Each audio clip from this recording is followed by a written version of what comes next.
Young leaders working together to change the world, creating a better future for everyone.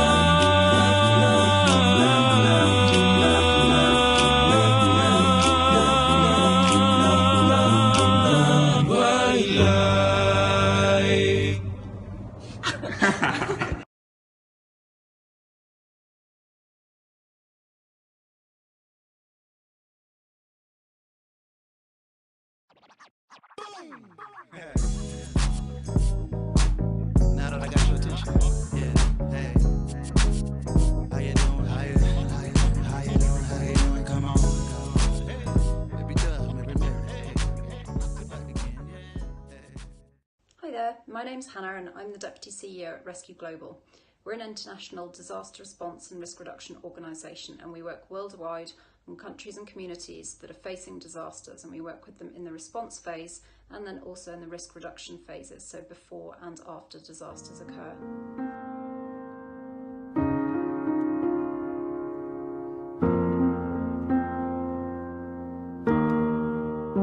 Your love, your strength, your mercy, your grace, your life, your breath, your heartbeat, your face. We wanna know you.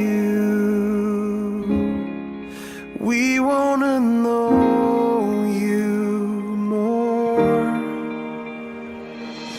Come sit down, rest here among us. Say what you want to say. The kinds of challenges that Rescue Global aims to tackle is very much focused around resilience building. So for countries and communities that regularly face disasters due to perhaps just their climate or their geography, we work with them both in the response phase to help with any gaps that they may have in their own resources, working with them on other agencies, so ensuring coordination and sharing of information. And then we also work with them in the post-disaster phases, so understanding what went well, what was challenging and what needs to change in the face of a future event.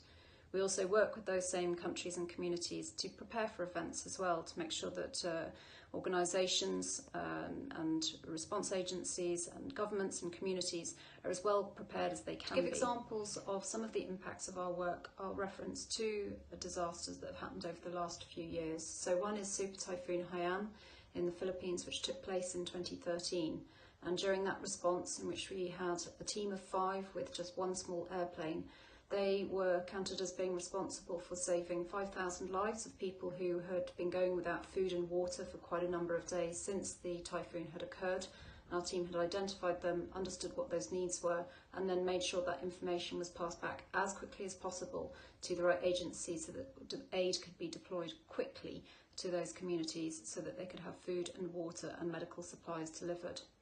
Second example is much more recent. So in our response to the hurricanes in the Caribbean in 2017, Hurricane Irma and then Hurricane Maria, we worked for 6 weeks in response to Hurricane Maria, focusing particularly on the island of Dominica.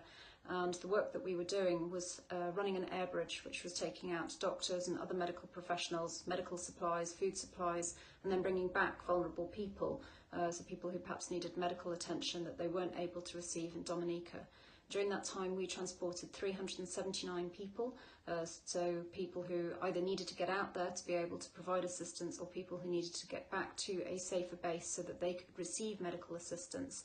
And we moved over £79,000 of aid as well, and that aid was some urgent medical supplies including things like bloods and vaccines.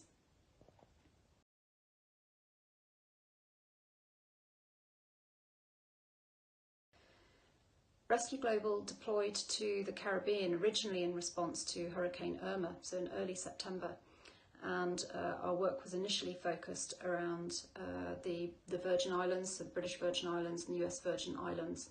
And then as Hurricane Maria was starting to develop and it became clear that it was going to be a very significant event, our team moved into safety so that they could quickly get back out there again and be able to provide aid to wherever was going to need it at that stage. And it was unclear where was going to be the hardest hit. So we're carefully following the track of the hurricane. And as it became clear on Monday the 18th of September that Dominica was being very heavily hit by Hurricane Maria, and then over the couple of days that followed, as the accounts of the devastation started to come out, we knew that that was where we were going to focus our efforts. And so we remained there, based out of Barbados and working in Dominica with teams on the ground and then teams flying in every day, so taking in supplies and medical professionals and so on.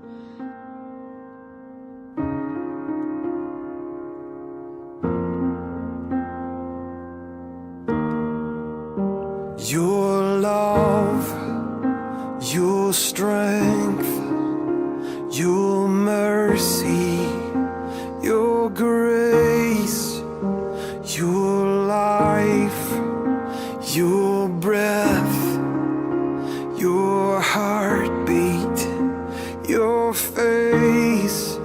We wanna know you. We wanna know you more.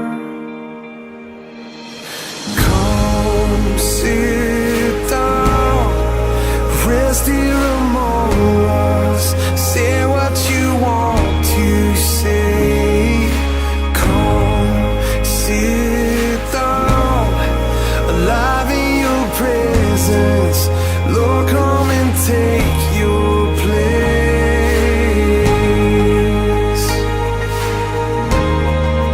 Come have the highest place. With just one touch, you make us new. With desperate hearts, we wait for you, and we wanna know. We then focused our work there for another 6 weeks and really putting an emphasis on that urgent response phase, making sure that food, water and medical supplies got into Dominica, including into the airfield that's more tricky to get to, so Canefield, which is smaller but is much closer to the capital of Roseau, so it's actually going to have more impact when you can deliver aid to there. So we were working with a number of organisations in terms of the aid coordination, particularly with the International Medical Corps and the Pan American Health Organisation. So the focus of our work there was bringing in doctors, other medical professionals and medical supplies, including some really critical ones like bloods and vaccines that obviously have to be kept cold and are really important in a kind of post-disaster environment. What we were also doing though is that we were bringing back people to Barbados who needed some additional care, so particularly people who might need medical intervention that they weren't going to be able to receive in Dominica because of the damage to the hospitals and medical facilities there, and other people who are vulnerable for one reason or another. We also, through a sort of serendipitous connection, became aware of a couple of young people, Avena and Iber, who had been selected for a really prestigious programme, the Young Leaders of America's initiative. And they, unfortunately, were stuck in Dominica. This was in the sort of 1 week or so after the hurricane had passed. And they didn't have means to get out of Dominica to be able to join this programme. And through some contacts that we had made, we found out about this, and we were able to then coordinate with them to transport them from Dominica to Barbados, where they were able to then go on to the US. And this felt really important to us because one of the things that we know as an organisation that focuses on resilience is that being able to support entrepreneurs, sort of young talent, young leaders of the future, is incredibly important for a country as it sort of rebuilds and it goes beyond that short response disaster phase and starts to look towards the future. So being able to help these two young people on a really prestigious, competitive programme felt really important to us. So we're really, really pleased to be able to be part of that really, and to be able to transport them in our small plane back to Barbados, where they were able to then fly on to the US.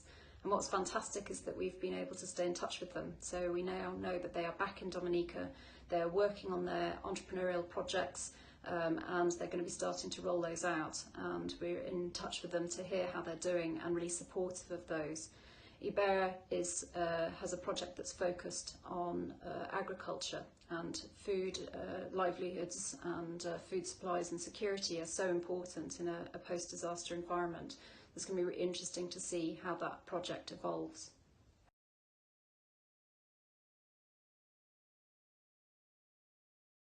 The experience of working in Dominica was intense, and although our teams are very well trained and selected and have worked in these kinds of environments previously, that still doesn't stop it from being quite a shocking and challenging environment.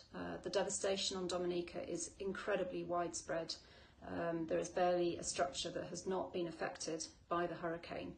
And so it's very, very striking when you're working there, even as the weeks unfolded and people were starting to rebuild and starting to gather together the debris that had been torn around by the hurricane. So even as you start to see those signs of progress, it's nonetheless very shocking.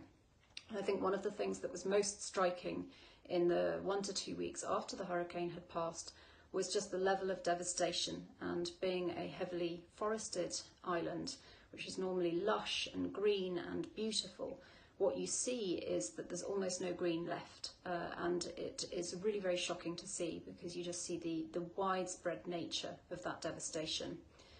As time goes on, of course, nature is pretty quick at getting back, and so the green starts to come back, which was really heartening as you see that develop. But it's much harder for people to spring back. And what you're seeing now is that people are still in an acute situation, still now in December, so really 2 months after this has happened. And that acute situation will continue for a lot of people, because the time taken to recover is quite intensive. And although you can see that perhaps the ports are now open, flights are resuming, that kind of thing, which is a really great sign of a country beginning to recover, the impacts of Hurricane Maria will be felt for a very long time.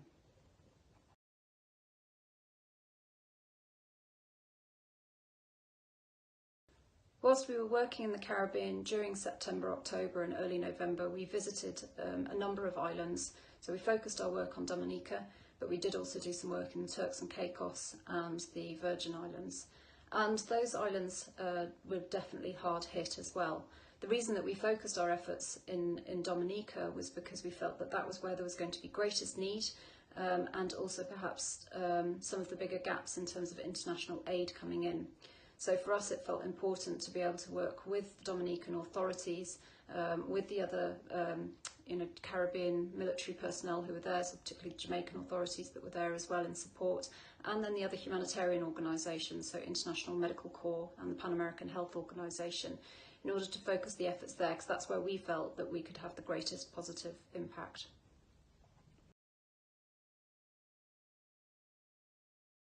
The biggest challenges that we saw working in response to Hurricane Irma and Hurricane Maria are the kinds of challenges that we see world over in any kind of disaster event. So whether you're talking about an earthquake or a typhoon, some of the challenges that really can be expected, and those are often very much focused around information. So in those early days after the disaster has happened, there's a dearth of information. So everything that you knew to be true about that place before the disaster event happened now may not be true. So either has to be proven or new information needs to be gathered. And the reason that that's so important is because in order to be able to provide useful aid, so to get it to the people who need it the most, you need to know what the situation on the ground is. So that's one of the key challenges, is very much around information, gathering that, and then making sure that that information is then disseminated. Linked to that, another challenge that we always see is around coordination. So after a disaster event, there's often a great number of different kinds of organisations who are working in response. And those usually range from militaries, governments, the humanitarian community, faith-based organisations, and then sort of often private sector as well. And even we saw there was a number of ecotourism organisations in Dominica who knew the lay of the land very well, and they were able to be responders as well. So you get a great number of different kinds of organisations, and so coordination is a challenge, and that's one of the things that our teams work very much on, is making sure that information flows between the different kinds of organisations are happening. so that each organisation is as effective as it can be. In terms of the challenge around information, we have teams who are called pathfinders, and their focus is to be on the ground as quickly as possible after the disaster has passed, so that they can be gathering that new information and then feeding that back through to other organisations. And you might wonder how they do that, how they send that back when all of the cell communications are still down. And they carry with them satellite communications so that they're able to send that information back pretty much straight away as they've gathered it. And that urgency and the rapidity of that is really important, because it means that you can start to get those information flows happening, and then you can send that information back to other organisations, to governments, to militaries, and then aid can start to flow in and it can go to the right places.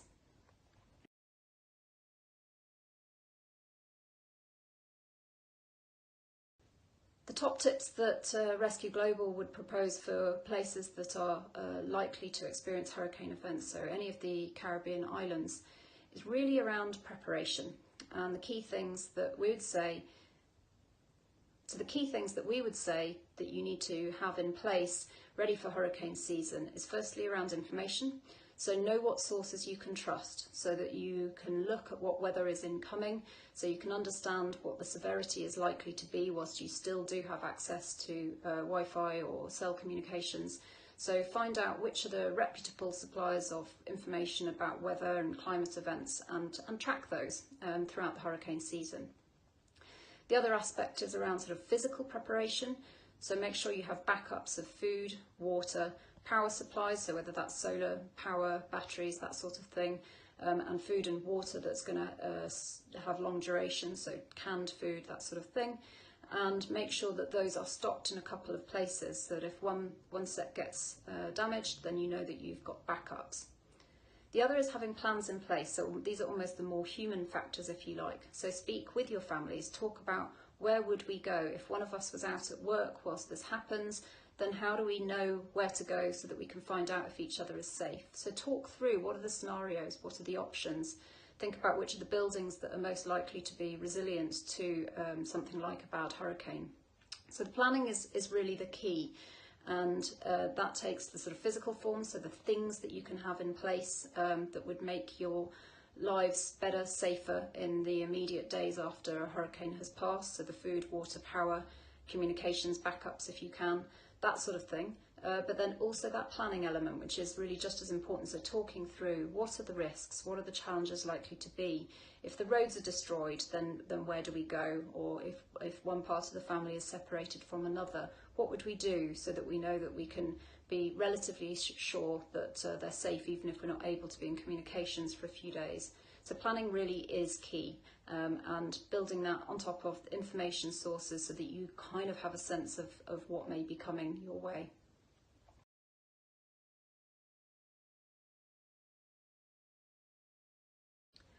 Rescue Global is a non-profit, and we fundraise in a number of ways, including donations and grants, and then also through consultancy projects when we work with organisations on their resilience. So people can contribute to Rescue Global, and we are going to be working much more in the Caribbean over the coming years, and we're setting up there so that we can be ready for next hurricane season, but also working on long-term resilience projects. So we really welcome people coming to us with ideas about what those resilience projects might be, but also around funding for those as well, because there's going to be some really clear important needs when we start to look at what Dominica has in store for it for rebuilding its future and for being ready for future hurricane seasons. So really call out to both entrepreneurs and investors to speak with us about what those opportunities could be.